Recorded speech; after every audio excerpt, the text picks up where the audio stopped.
Capítulo 9. Educação e religião. Isso é coisa profunda, Sua Majestade. Vamos voltar à discussão de assuntos mais leves e mais concretos, e que provavelmente vão interessar a maioria das pessoas. Estou interessado em discutir as coisas que fazem as pessoas felizes e miseráveis, ricas e pobres, doentes e saudáveis.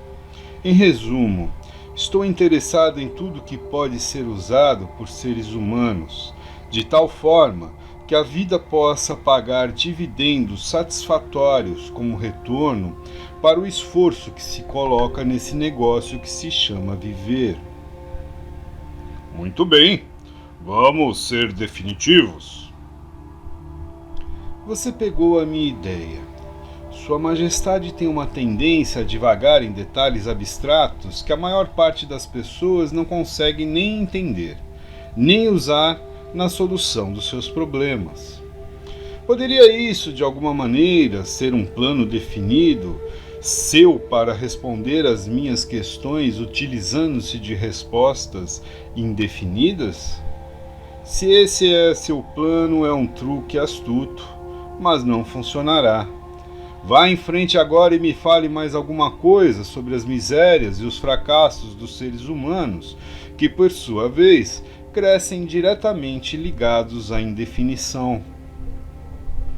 Por que não me permitir lhe contar mais sobre os prazeres e sucessos das pessoas que entendem e aplicam o princípio da definição?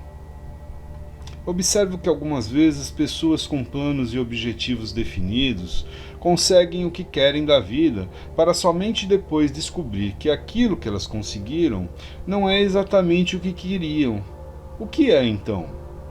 Geralmente nos livramos de qualquer coisa que não queremos pela aplicação do mesmo princípio da definição das coisas das quais adquirimos. Uma vida que é vivida com absoluta paz de espírito, contentamento e felicidade sempre se livra de tudo aquilo que não quer.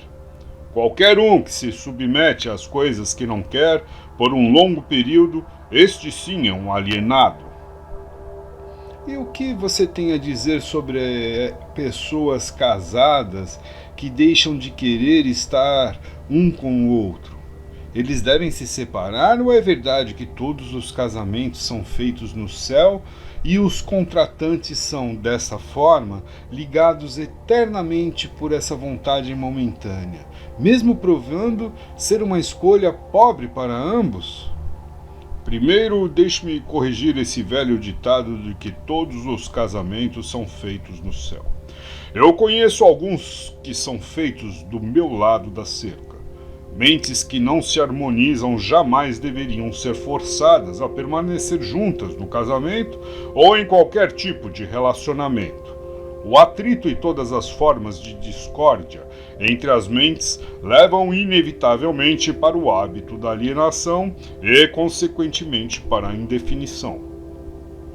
As pessoas não são algumas vezes ligadas umas às outras por uma relação de dever, o que acaba sendo impraticável para eles tirarem da vida o que elas mais querem? Dever é uma das palavras mais abusadas e mal entendidas da existência. O primeiro dever de cada ser humano é consigo mesmo.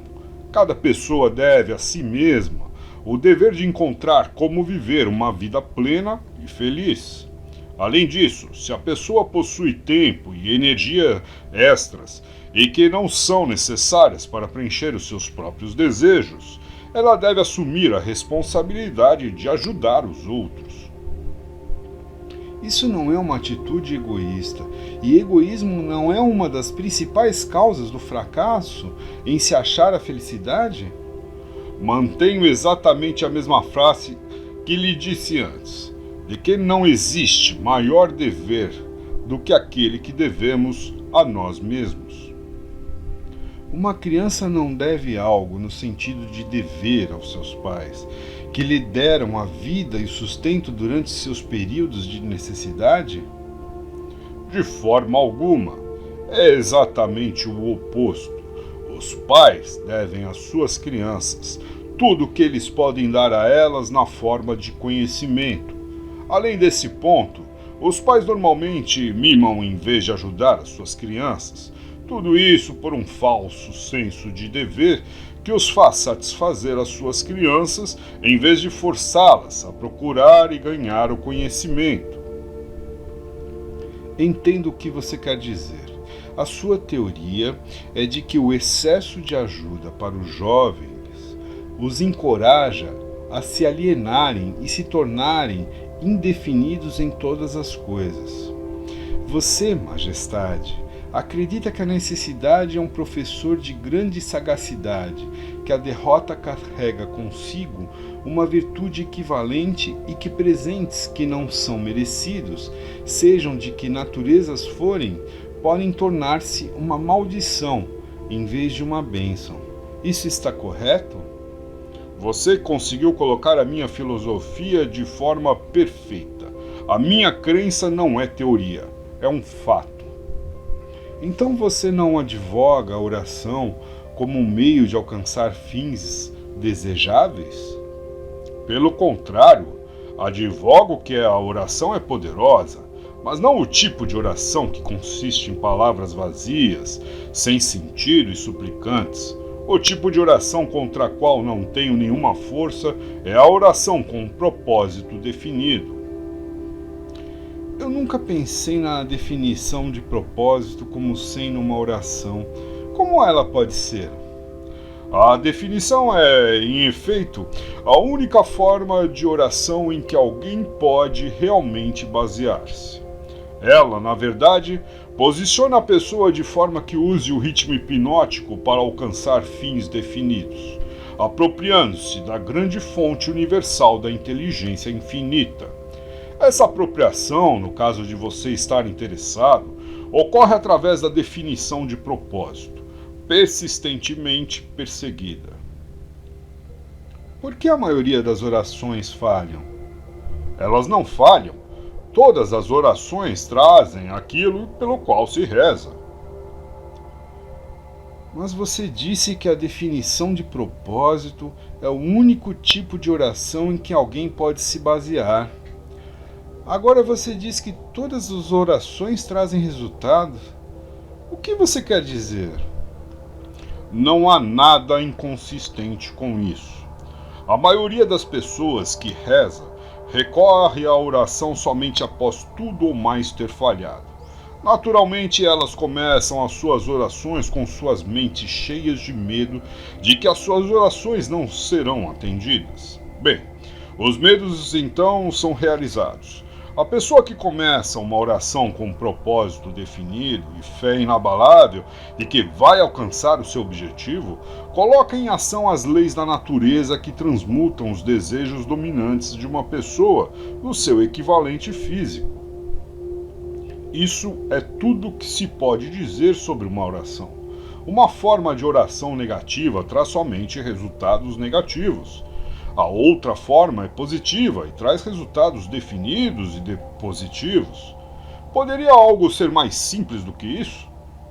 As pessoas que se lamentam e imploram que Deus assuma responsabilidade por todos os seus problemas e forneça todas as necessidades e luxúrias que a vida pode oferecer, são na verdade muito preguiçosas para conseguir o que elas querem da vida e traduzir tudo isso como uma realidade física através do poder e de suas próprias mentes. Quando você escuta uma pessoa rezando por algo que ela deveria conseguir com seus próprios esforços, você pode ter certeza de que você está escutando um alienado. A inteligência infinita favorece somente aqueles que entendem e adaptam as suas leis. Ela não faz discriminação por definição de um caráter excelente ou de uma personalidade agradável. Essas características ajudam as pessoas a negociarem o seu caminho através da vida de forma mais harmoniosa. Mas a fonte com a qual a oração é respondida não é impressa com letras de ouro. A lei da natureza diz o seguinte: saiba o que você quer, adapte-se às minhas leis, e você com certeza o terá. Isso se harmoniza com os ensinamentos de Cristo? Perfeitamente. Isso também se harmoniza com os ensinamentos de todos os grandes filósofos. A sua teoria de definição está em harmonia com a filosofia dos homens da ciência? A definição é a maior diferença entre um cientista e um alienado. Através do princípio da definição de plano e propósito, o cientista força a natureza a revelar-lhe os seus mais profundos segredos. Foi através desses princípios que Edison descobriu o segredo da máquina falante, vitrola, a lâmpada elétrica incandescente e muitos outros benefícios para a espécie humana. Então, eu entendo que a definição é o primeiro requisito para o sucesso em todo e qualquer empreendimento humano. Isso está correto? Exatamente. Qualquer coisa que ensine as pessoas a examinarem fatos e conectá-los a planos definidos através de um pensamento apurado vai dificultar a minha profissão.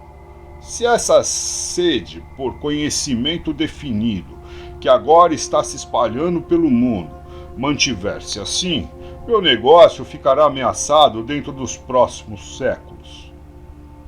Eu triunfo na ignorância, na superstição, na intolerância e no medo, mas não consigo manter-me de pé ante um conhecimento definido, propriamente organizado em planos definidos nas mentes das pessoas que pensam por si mesmas. Por que você não assume a onipotência e administra todos os trabalhos da sua própria maneira? Você pode também perguntar por que a porção negativa do elétron não toma conta da porção positiva e faz todo o trabalho.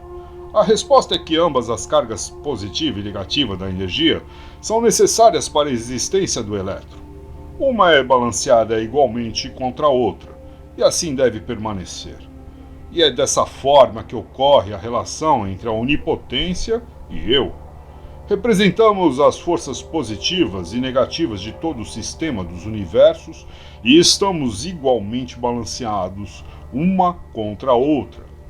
Se essa força de equilíbrio fosse modificada, mesmo que num ínfimo grau, todo o sistema do universo se tornaria rapidamente reduzido a uma massa de matéria inerte.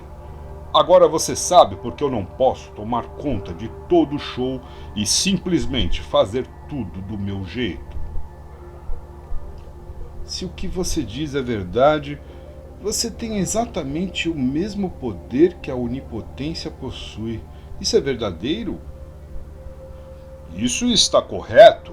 A minha oposição a quem você chama onipotência se expressa através das forças que você chama de boas, as forças positivas da natureza. Eu me expresso através das forças que você chama de más, as forças negativas da natureza. Tanto o bem quanto o mal são forças que devem coexistir na natureza. Uma é tão importante quanto a outra. Então a doutrina da predestinação é verdadeira. As pessoas nascem para o sucesso ou para o fracasso, para a miséria ou para a felicidade, para serem boas ou más, e elas nada têm a ver com isso e muito menos pode modificar as suas naturezas. É isso que você está afirmando? Enfaticamente não. Cada ser humano possui uma ampla gama de escolhas, tanto para os seus pensamentos quanto para suas ações. Cada ser humano pode usar o seu cérebro para a recepção e para a expressão de pensamentos positivos, ou pode usá-lo para expressar pensamentos negativos. A sua escolha nesse assunto tão importante molda toda a sua vida. Pelo que você disse, pude perceber que os seres humanos possuem mais liberdade de expressão do que você ou a sua oposição. Isso está correto? Sim, isso está correto. Tanto eu quanto a onipotência somos limitados por leis imutáveis da natureza. Nós não podemos nos expressar, seja de que maneira for, se não for em conformidade com essas leis. Então é verdade que o homem possui direitos e privilégios não disponíveis nem para a onipotência e nem para o diabo. Isso é verdade? Sim, isso é verdade. Mas você também tem que acrescentar que o homem ainda não acordou totalmente para dar-se conta de sua força e potencial. O homem ainda se considera algo como uma poeira no vento, quando na realidade ele possui muito mais poder do que todas as criaturas vivas combinadas. A definição de propósito parece ser uma panaceia para todos os males dos homens. Talvez não isso, mas você pode ter certeza de que ninguém se tornará autodeterminado sem a definição de propósito. Por que não ensinam para as crianças sobre a definição de propósito nas escolas? Pela razão de que não existe um plano definido ou propósito por trás de qualquer currículo escolar. As crianças são enviadas para a escola para ganhar um diploma escolar e aprender como memorizar, não para aprender o que elas realmente querem da vida. Qual é o benefício de um diploma escolar se não se consegue convertê-lo em realizações espirituais e materiais da vida? Eu sou somente o diabo e não um resolvedor de enigmas. Eu deduzo, por tudo que você diz, que nem as escolas e nem as igrejas preparam os jovens do mundo com um conhecimento prático de como funcionam suas próprias mentes. Existe alguma coisa de maior importância para um ser humano do que o entendimento das forças e circunstâncias que influenciam a sua própria mente? A única coisa de valor duradouro para qualquer ser humano é o conhecimento de como opera a sua própria mente. As igrejas não permitem que uma pessoa investigue e adentre para conhecer as potencialidades de sua própria mente.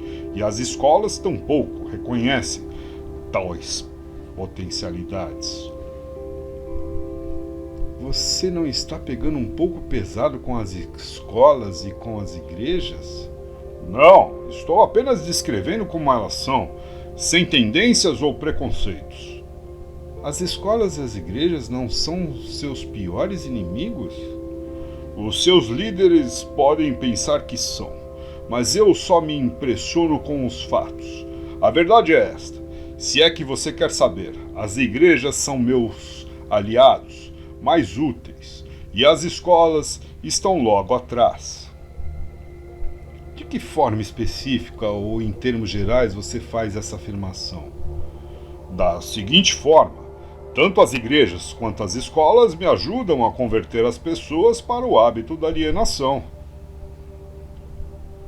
Você consegue perceber que os indícios que você está levantando são substanciais, a ponto de macular a imagem de duas instituições que foram da maior importância e responsáveis pela civilização da forma como se conhece hoje? Se me dou conta? Minha nossa, eu me regozijo com isso. Se as escolas e as igrejas tivessem ensinado as pessoas a pensarem por si mesmas, onde eu estaria agora? Essa confissão sua desiludirá milhões de pessoas cuja única esperança de salvação está nas suas igrejas. Isso não é algo cruel para fazer com elas? Não seria muito melhor para a maioria das pessoas viver na ignorância desse fato do que saber a verdade sobre você? O que você quer dizer com o termo salvação? Do que, na verdade, as pessoas estão sendo salvas? A única forma de salvação duradoura que realmente é válida para qualquer ser humano é aquela que vem do reconhecimento do poder de sua própria mente. Ignorância e medo são os únicos inimigos dos quais os homens necessitam salvação. Você parece não considerar nada como sagrado. Você está errado. Mantenho como sagrada a única coisa que eu considero meu mestre. A única coisa da qual tenho medo. E o que é isso que você teme? O poder do pensamento independente amparado pela definição de propósito. Então você não possui muitas pessoas para temer? Somente 2 de cada 100. para ser mais exato. As outras todas eu controlo. Vamos dar um tempo para as igrejas e voltar para as escolas.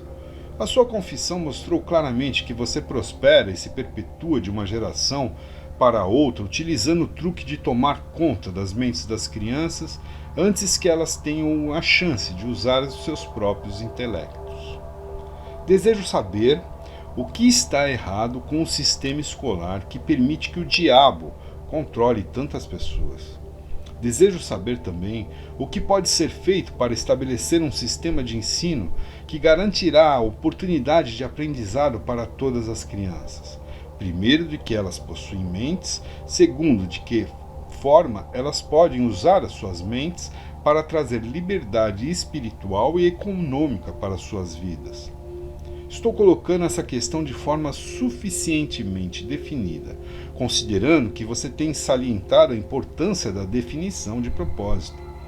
Estou aqui para alertá-lo de que a sua resposta para a minha questão deve ser definida. Espere um momento enquanto eu respiro. Você me deu uma ordem e tanto. E parece estranho que você tenha vindo para o diabo para aprender como viver. Eu penso que você deveria visitar a minha oposição. Por que você não vai? Sua Majestade, quem está sendo inquirido aqui é você, não eu. Quero a verdade e não estou preocupado pela fonte através da qual vou tê-la. Existe algo radicalmente errado com o sistema de educação. Sistema tal que tem nos fornecido um balancete da vida que nos mostra que estamos vulneravelmente no vermelho, sempre na esperança de entrar para o caminho da autodeterminação, tal como se fôssemos animais perdidos numa selva. Quero saber duas coisas sobre esse sistema. Primeiro, qual a maior fraqueza do sistema? Segundo, como pode essa fraqueza ser eliminada? A bola está com você novamente. Por favor, permaneça focado na questão e pare de tentar me desfocar para questões abstratas. Isso é ser definido, não é? Você não me deixa nenhuma chance a não ser partir para uma resposta direta. Para começar, o sistema de ensino parte de um ângulo educacional errado. O sistema escolar esforça-se para ensinar as crianças a memorizar fatos, em vez de ensiná-los como usar as suas próprias mentes. É somente isso que está errado com o sistema? Não. Esse é apenas o começo. Outra grande fraqueza do sistema escolar é que ele não estabelece na mente das crianças nem a importância da definição de propósito e nem tenta ensinar os jovens como serem definidos sobre qualquer coisa.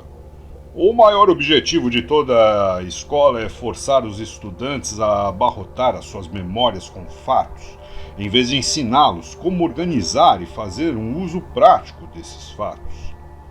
Esse sistema de acumulação de memória faz com que a atenção dos estudantes seja centrada apenas em ganhar créditos e boas notas, mas deixa de lado a questão mais importante, que seria a do uso desse conhecimento nos assuntos práticos da vida.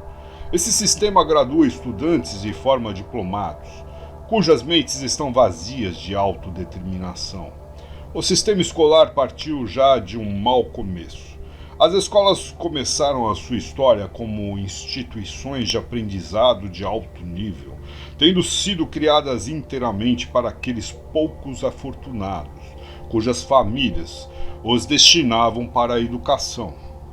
Assim, todo o sistema escolar foi desenvolvido, começando pelo topo, até chegar à parte de baixo da sociedade. Não é de se estranhar que esse sistema negligencie a ensinar às crianças a importância da definição de propósito, quando o próprio sistema, literalmente, desenvolveu-se através da indefinição. O que corrigiria essa fraqueza do sistema escolar? Vamos combinar que não vamos reclamar da fraqueza do sistema, ao menos que estejamos preparados para oferecer um remédio prático, com o qual todo o sistema pode ser corrigido. Em outras palavras, Enquanto estamos discutindo a importância da definição de um plano e de um propósito, vamos nós mesmos tomar nosso remédio e sermos definidos. Por que não esquece as escolas e as igrejas e evita uma série de incomodações para você mesmo? Não sabe que está colocando seu nariz em assuntos que envolvem as duas forças que controlam o mundo? Vamos supor que você mostre ao mundo que as escolas e as igrejas são fracas e inadequadas para as necessidades dos seres humanos. O que vai acontecer? Com o que vai substituir essas duas instituições? Pare de tentar escapar das minhas questões com esse velho truque de fazer outra pergunta. Não tenho intenção de substituir as escolas e as igrejas, mas tenho a intenção de encontrar, se puder, um meio de fazer com que essas forças organizadas possam ser modificadas de tal forma que elas sirvam as pessoas em vez de manter nas trevas da ignorância. Vá em frente agora e me dê um catálogo detalhado de todas as mudanças que poderiam ser feitas no sistema escolar e que, por sua vez, o aperfeiçoariam. Então você quer o catálogo, é isso? Quer as mudanças sugeridas na ordem de sua importância? Descreva as mudanças necessárias na ordem que elas vêm para você. Você está me forçando a cometer um ato de traição contra mim mesmo. Mas aqui está. Reverta o presente sistema, dando às crianças o privilégio de liderar nos seus trabalhos escolares, em vez de seguir regras ortodoxas estabelecidas somente para compartilhar conhecimento abstrato. Deixe os instrutores servirem como estudantes e deixe os estudantes servirem como instrutores. Tanto quanto possível, organize todos os trabalhos das escolas em métodos definidos através dos quais os estudantes possam aprender fazendo e direcione o trabalho da classe de tal forma que todo estudante esteja engajado em alguma forma de trabalho prático, conectado com os problemas diários da vida. As ideias são o começo de todas as realizações humanas. Ensine todos os estudantes como reconhecer ideias práticas que podem ser de grande benefício para ajudá-los a adquirir o que quer que seja que a vida exija deles.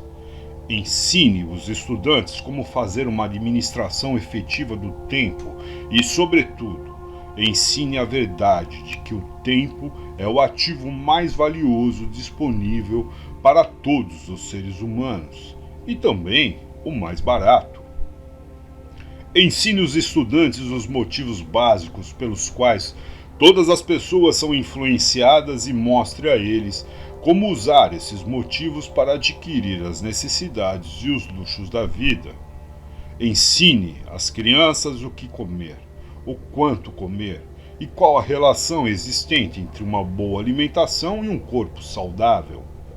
Ensine às crianças a verdadeira natureza e a função da emoção do sexo e, sobretudo, ensine a eles que o sexo pode ser transmutado em uma força propulsora capaz de levar qualquer um ao topo de suas realizações. Ensine às crianças a importância de serem definitivas em todas as coisas, começando com a escolha de um grande propósito definido para a vida. Ensine às crianças o princípio do hábito e de que este pode ser bom ou mal, usando as experiências do dia a dia como exemplo para elas. Ensine às crianças como hábitos tornam-se permanentes através do ritmo hipnótico e a influência a adotar, enquanto ainda estão no início dos anos escolares, hábitos que os levarão a ter pensamentos independentes.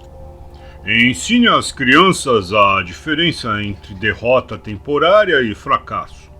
E ensine a elas como procurar pela semente de uma vantagem equivalente que toda derrota traz consigo. Ensine às crianças a importância de expressarem seus próprios pensamentos sem medo.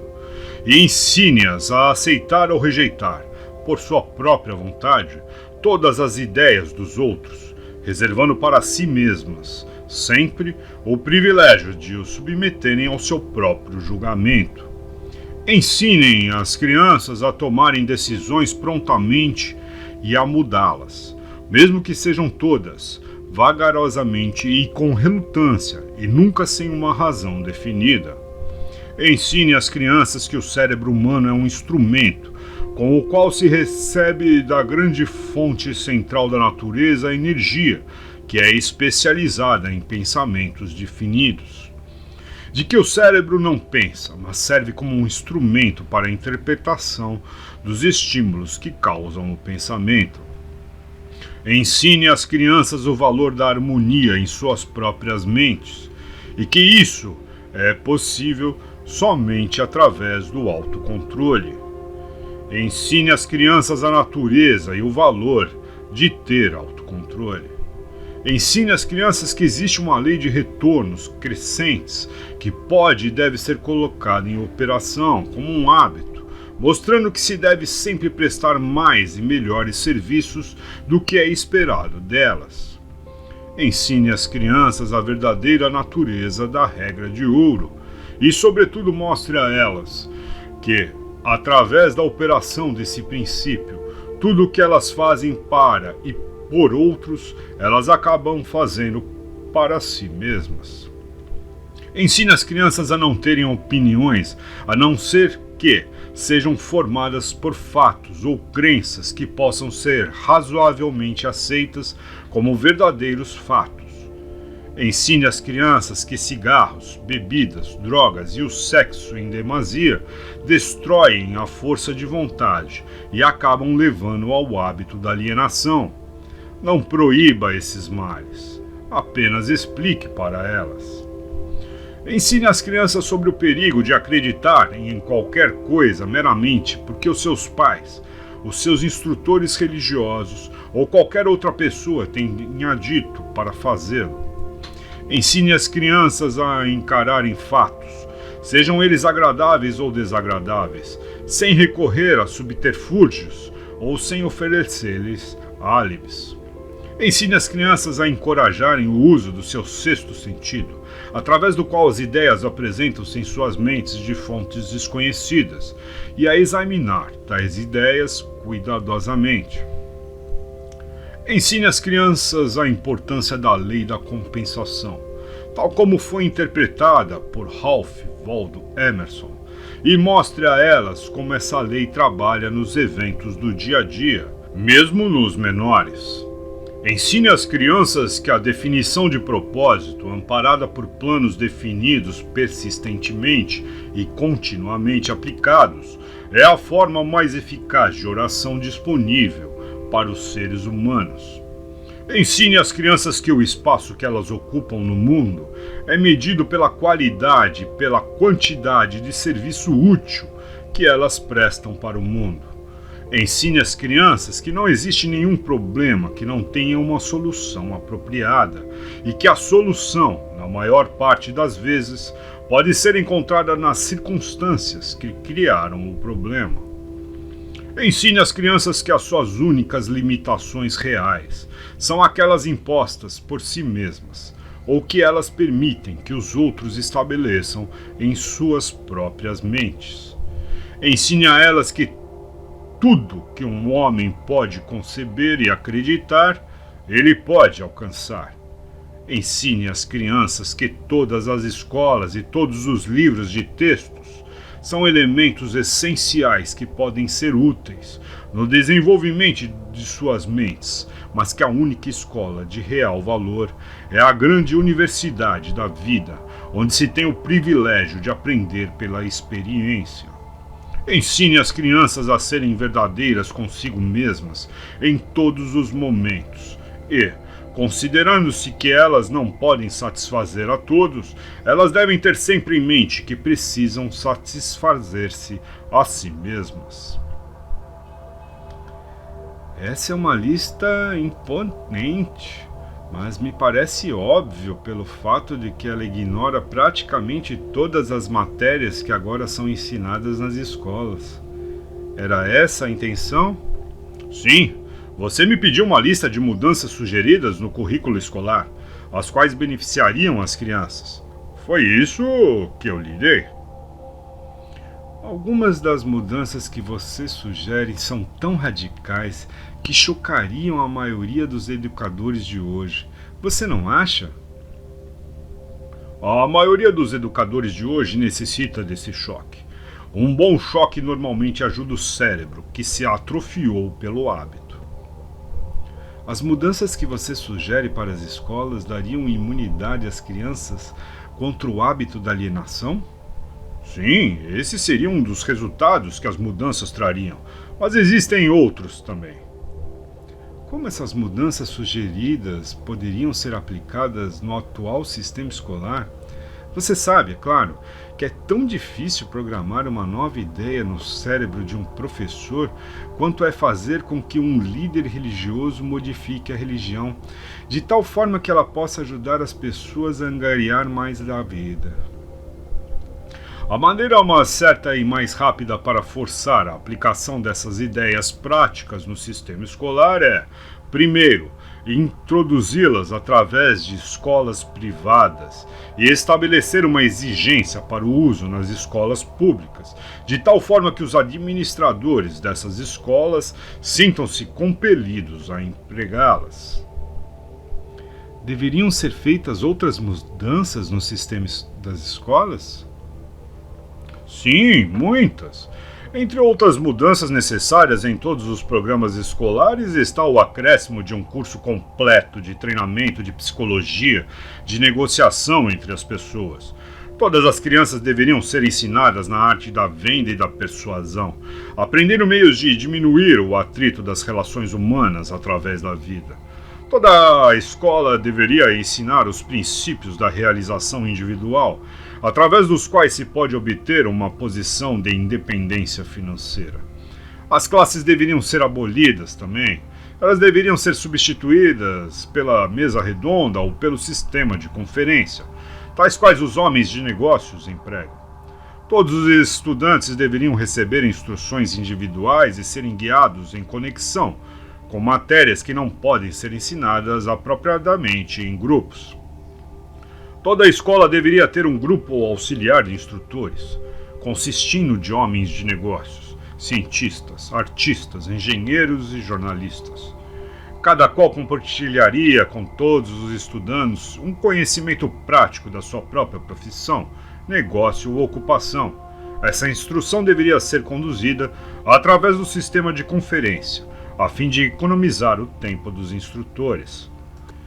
O que você sugeriu é, com efeito, um sistema auxiliar de instrução que daria a todas as crianças que frequentam as escolas um conhecimento dos assuntos práticos da vida, direto da fonte original. Seria essa a ideia? Você colocou corretamente. Vamos esquecer um pouco o sistema escolar por agora e vamos voltar para as igrejas por um momento. Toda a minha vida ouvi clérigos pregando contra o pecado e advertindo pecadores a ficarem atentos e se arrependerem, pois essa seria a única maneira de serem salvos. Mas nunca ouvi nenhum deles me dizer o que realmente é um pecado. Você me daria alguma luz nessa questão? Pecado é qualquer coisa que alguém faça ou pense e que cause infelicidade para si mesmo ou para os outros. Seres humanos que estão em ótimas condições físicas e em perfeita saúde espiritual deveriam estar em paz consigo mesmos e sempre felizes.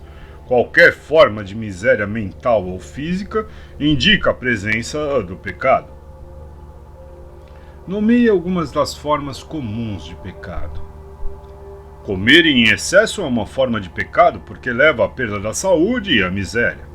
O excesso de sexo é um pecado porque quebra a força de vontade da pessoa e a leva para o hábito da alienação. Permitir que a mente seja dominada por pensamentos negativos de inveja, ganância, medo, ódio, intolerância, vaidade, autopiedade ou desencorajamento é uma forma de pecado, porque esses estados mentais levam para o hábito da alienação. Enganar, mentir e roubar também são pecados, porque esses hábitos destroem o autorrespeito, submetem a consciência e levam à infelicidade. É um pecado também permanecer nas trevas da ignorância, porque a falta de conhecimento leva à pobreza e à perda da autoconfiança. É um pecado aceitar da vida qualquer coisa que não se queira, porque isso indica uma forma imperdoável de negligenciar o uso da mente. É um pecado alienar-se através da vida, sem um objetivo definido, plano ou propósito? Sim, porque esse hábito leva à pobreza e destrói o privilégio da autodeterminação. Ele também priva uma pessoa do privilégio de usar a sua própria mente como um meio de contato com a inteligência infinita. Você é o inspirador-chefe do pecado? Sim, o meu negócio, como eu já disse, é ganhar o controle das mentes das pessoas de todos os meios possíveis. Você consegue controlar a mente de uma pessoa que não comete pecados? Não consigo, porque essa pessoa nunca permite que sua mente seja dominada por qualquer forma de pensamento negativo. Não consigo entrar na mente de quem não peca, muito menos controlá-la. Quais são as formas mais comuns e mais destrutivas de todos os pecados? Medo e ignorância. Você não tem mais nada para acrescentar à lista? Nada mais a acrescentar. O que é a fé? É um estado da mente onde se reconhece e se utiliza o poder do pensamento positivo como um meio pelo qual se contata e se chega à fonte central da inteligência universal.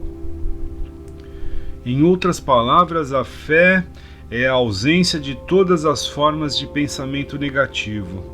Seria essa a ideia? Sim, essa é a outra forma de descrevê-la. Um alienado possui capacidade de usar a fé? Ele pode ter a capacidade de usar, mas não utiliza. Todo mundo tem a força potencial para limpar a sua mente de todos os pensamentos negativos e, dessa forma, utilizar-se do poder da fé. Colocando de outra forma, a fé é a definição de propósito amparada pela crença na obtenção do objetivo desse propósito. Isso está correto? Essa é a ideia, exatamente.